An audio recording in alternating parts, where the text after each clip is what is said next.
Tem colega que às vezes costuma reputar o bandido como não sendo uma pessoa inteligente. Tem uns que são extremamente inteligentes. Para a gente capturar esse camarada foi muito difícil. A gente foi para São Paulo, montou uma operação lá, ficava... sabe como é que ele fazia para se comunicar aqui com o Rio? Ele entrava na marginal do Tietê, cara. Pô, milhares de carros por minuto. Ele só se comunicava transitando na marginal do Tietê. Como é que a gente ia identificar o cara no meio de milhares de carros?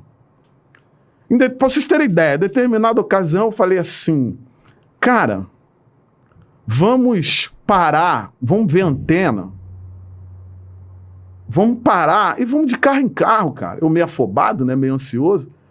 Aí o delegado falou assim, pô, Oliveira, você está pensando que isso aqui é Rio de Janeiro, cara? Isso aqui não é Avenida Brasil, não, cara. Se eu parar a marginal do Tietê, eu paro São Paulo e eu capoto no mesmo dia. No mesmo dia eu perco o meu cargo. Aí eu falei, pô, é mesmo? Ele cara, olha a quantidade de carros aqui. Então o cara era muito inteligente. No Brasil, né? O cara era muito inteligente, eu paro. E aí a gente conseguiu localizar, fazer uma vigilância em cima daquelas coisas todas, de família, parentes, a gente acompanhando, identificamos residência. E, cara, a gente seguia a mulher do cara era tão esperta quanto ele, cara. Mas não tinha um piloto nosso que conseguia acompanhar a mulher, cara. Ela dava perdido na gente, ultrapassava sinais, era uma coisa de doido. Essa investigação foi muito bacana, teve várias nuances. Os filhos do camarada não sabiam o nome dele. Os filhos dele não sabiam o nome dele. Aí, como a gente conhecia, estou dando alguns bastidores aqui, porque já encerrou isso tudo.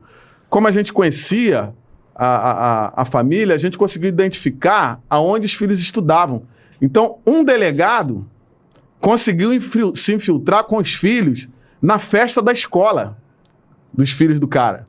Levou os filhos dele para dar a festa. Levou os filhos dele para a escola dos filhos do bandido. E ali a gente já tinha foto, né? Aquelas coisas todas. Em São Paulo, aqui no Rio? Em São Paulo.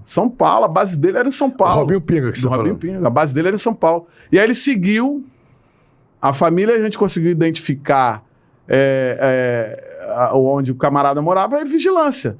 Tinha uma faculdade em frente. Tinha época que começava uma movimentação muito grande de carro, a gente tinha que subir na árvore para a gente conseguir enxergar a entrada da casa. Doutor, uma curiosidade, a esposa do delegado que botou o filho da festa com os filhos do traficante era policial? Não. Porra, se eu faço isso, minha mulher me mata. Se minha mulher descobre que eu fui numa festa, levei as crianças para investigar. Cara, os caras eram feras. A gente aprendeu muito nessa investigação. Não só pelo material que foi apreendido, pelo armamento que foi apreendido, mas também com o modus operandi dos camaradas, né? São Paulo, mas eram do Rio. Eles montaram a base lá. Negociavam lá, dali ia para o Paraguai, para outros países, mas São Paulo tinha tudo, né, cara? E como é que foi a prisão, na hora de pegar o Robinho? Como foi pego?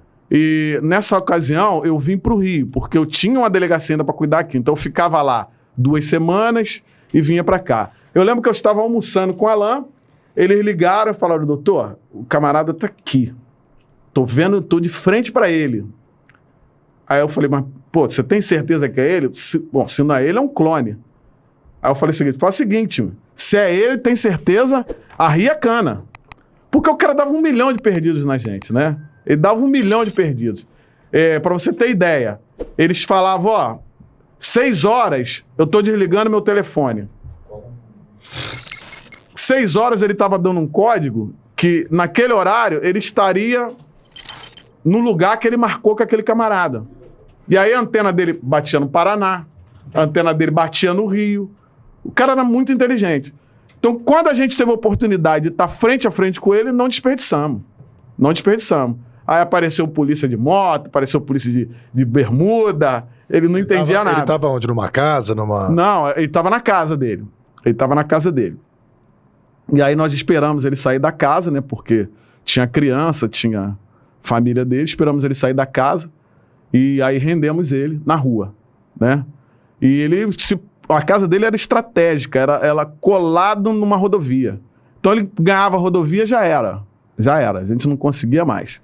Né? E esse camarada, ele era muito diferente. Para você ter ideia, a gente falando de níveis entre o bandido que vende a droga e o chefe, os bandidos do nível mais baixo da quadrilha dele não conheciam ele. Não conheciam ele. Nem de face conheciam ele. Sabia que ele era o dono da comunidade, mas não conheciam ele. Ele chegava na comunidade e conversava com 1, 2, 3 no máximo. Os caras de maior confiança dele. Foi uma situação muito, muito diferenciada das outras investigações. E também o armamento que foi apreendido, né?